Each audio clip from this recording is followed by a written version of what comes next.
my favorite person. Any thoughts of marriage here with Chris? Or? So many thoughts. I quite like that. You always get people who get engaged on Christmas or Christmas morning. It happens. You see it on Instagram. Yeah. Every year you're going to see somebody who gets engaged. Yeah. I got him a ring. You got it. What if you got him a ring? Yeah, what if I propose? I don't think you should propose. No, I don't Well, agree. what if I did? I don't. You'd say no? Oh, this one made people put their phone down for a second and then pick it up like, no wait. Did I see that right? Because JoJo Siwa went on Snapchat and casually posted what looked like an AI-generated bridal photo of herself. Veil, tiara, diamonds everywhere. She posted the photo and wrote, "Call me a wife," right over it. And the reason everyone froze is because nobody remembers being invited to a wedding, an engagement announcement, or even a soft launch of a ring. The last public update was that she's dating Chris Hughes. Dating. And now suddenly we're at wife captions and bridal fantasy content. So obviously the group chat reaction was immediate. Like, did JoJo get married in secret? Did we miss a chapter? Did Snapchat drop a new filter that comes with a legal marriage certificate? And before anyone could even settle on the answer, she doubled down. Because a few days earlier, JoJo had already posted AI images of her and Chris as a future family. Kids included.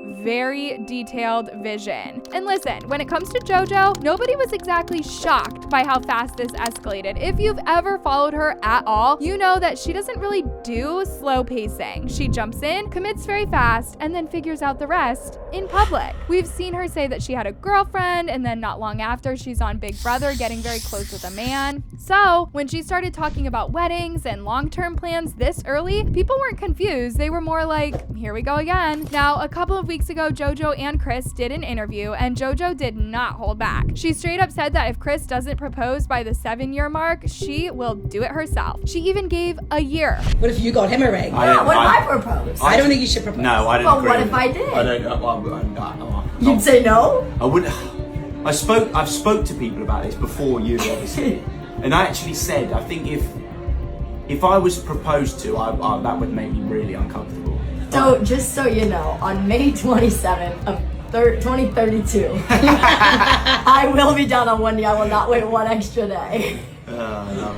So when she said that, the comments stopped focusing on JoJo and started focusing on Chris. Because one of the top comments under that interview said, Chris had a look of pure panic the whole video and barely looked at her. Another comment said, he wants a breakup but wants to keep getting that JoJo money. He got scared when she said propose and literally went, no, I don't agree. He was happy when discussing a possible proposal, but when he realized she was serious, he went, oh no. Now, whether you agree with those comments or not, a lot of people noticed the same thing. Chris seemed fine when the conversation stayed light and hypothetical, but once JoJo started talking timelines and expectations, his energy shifted. He got quieter, less enthusiastic, like someone realizing the conversation just got very real, very fast. For some people, it wasn't cute, it wasn't playful. It felt like one person was already mentally married while the other was still processing the conversation. Plus, this isn't the first time the audience has felt uneasy about JoJo's behavior. Even in the last video I did on her, one of you left a comment that honestly stuck with me. You said, I think she was forced to play a role as a child and now she doesn't know who or what she is.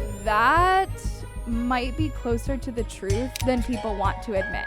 JoJo didn't grow up choosing her own path. Her mother ran her career, her image, her brand. From bows to music to appearances, everything was decided for her. When your entire childhood is scripted, there's not a lot of room to figure out who you are once the cameras slow down. So now she's an adult, the child star era is over, and suddenly there's this huge question sitting there. What do you do when the role you were cast in your whole life is gone? For some people, that next step is slowing down and figuring things out quietly. For others, it's jumping straight into the next big life move, relationships, marriage, family, something that feels permanent. Then we do the other one, we give it one last stir, and we fish it out, and then we squeeze, and then we flip and we squeeze. That's the secret. And speaking of family, this is where things get even more layered. JoJo has been going out of her way to let everyone know that her family is obsessed with Chris. Not he's nice obsessed. From the way she talks about it, her mom loves him, her dad is close with him, and her brother is already treating him like he's been around forever. Like, he's not just the boyfriend, he's already in the group chat. What did your mom say about him? Oh, my mom absolutely adores him. My mom absolutely adores him. My dad and him are best friends.